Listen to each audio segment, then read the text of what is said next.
Hi friends, నమస్తే. ఈరోజు వీడియోలో నేను ఎప్పుడు వేసుకునే దోశలు కాకుండా ఒక్కొక్కసారి ఇలాగ ట్రై చేస్తూ ఉండండి. చాలా బాగుంటుంది. మనకి ఈ దోశ వలన చాలా హెల్తీగా కూడా ఉంటుంది. అలా డైట్ చేయాలనుకున్న వాళ్ళు కూడా రోజుకు పొద్దున్నే బ్రేక్ఫాస్ట్ కింద కూడా తీసుకోవచ్చు. నేను ఇక్కడ ఇది వేసుకోవడానికి 1 కప్పు వరకు నల్ల శనగలు ఉంటాయి కదా, అవి వేసుకున్నాను. అలాగే 1 కప్పు వరకు సగ్గుబియ్యం, నేను ఇక్కడ పెద్ద సగ్గుబియ్యమే వేసుకున్నాను ఫ్రెండ్స్. అలాగే 1/2 కప్పు వరకు మినప్పప్పు వేసుకోండి. అలాగే వేసుకున్న తర్వాత ఒకసారి వీటిని ఇలాగా కలిపిన తర్వాత నేను దీంట్లో 1/2 టీ స్పూన్ వరకు మెంతులు వేసుకోండి. వేసుకున్న తర్వాత ఒకసారి దీన్ని 2 సార్లు మంచిగా వాటర్తో కడుక్కోవాలి. కడిగిన తర్వాత వాటర్ డ్రైన్ ఇచ్చిన తర్వాత మనం వాటర్ వేసుకుని ఒక 5 గంటల సేపు నానబెట్టుకుంటే సరిపోతుంది.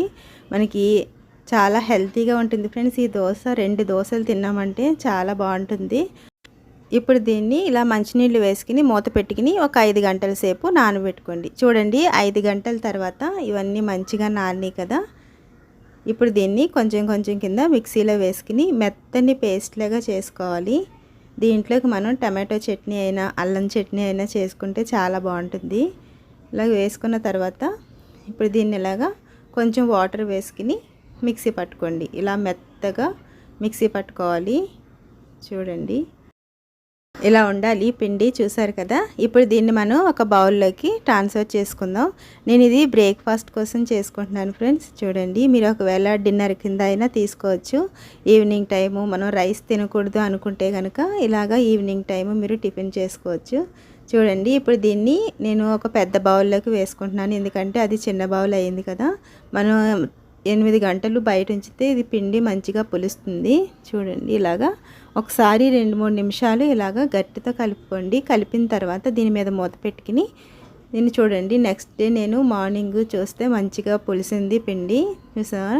ఇప్పుడు దీన్ని ఒకసారి మంచిగా ఇలాగా కలుపుకోవాలి. ఇలా కలిపిన తర్వాత మనం ఎంతైతే వాడుకుంటామో అంతా ఒక బౌల్లోకి తీసుకుని కొంచెం సాల్ట్ వేసుకుని ఒకసారి దీన్ని కూడా ఇలాగా కలుపుకోండి. ఇలా కలిపిన తర్వాత ఇప్పుడు మనం దీన్ని దోశ వేసుకుందాం. పిండి చూడండి, మనం దోశలకి ఎలాగైతే ఉంటుందో కన్సిస్టెన్సీ అలాగే ఉండాలి. ఇప్పుడు దోశ ప్యాన్ పెట్టుకుని మీకు తెలుసు కదా, కొంచెం ఆయిల్ వేసుకుని దాన్ని ఒకసారి తుడిచిన తర్వాత ఇలాగా దోశ వేసుకోండి. చాలా పల్చగా వస్తాయి. మీకు మామూలుగా స్పాంజ్ దోశల కింద కావాలనుకుంటే అలా కూడా వేసుకోవచ్చు. నేను ఇక్కడ పల్చగానే వేస్తున్నాను. ఇలా వేసుకున్న తర్వాత దీని మీద మీకు కావాలంటే ఉల్లిపాయలని చిన్న ముక్కల కింద కట్ చేసుకుని అల్లము అలాగే పచ్చిమిర్చి కొంచెం కొత్తిమీర వేసుకుని పైన వేసుకున్నట్టయితే తినేటప్పుడు చాలా బాగుంటుంది. చూడండి, నేను మా పిల్లలకి ఇలాగా మామూలుగానే వేసాను. మంచి కలర్ వచ్చింది కదా దోశ. మనం మెంతులు వేసుకోవడం వల్ల దోశ అనేది మంచి కలర్ వస్తుంది. చూడండి, క్రిస్పీగా చాలా బాగుంది. దీన్ని ఎర్రకారం అలాగే పల్లి చట్నీతో తింటే చాలా బాగుంటుంది. మీకు నచ్చినట్టయితే ప్లీజ్ లైక్ చేయండి, షేర్ చేయండి. Thanks for watching.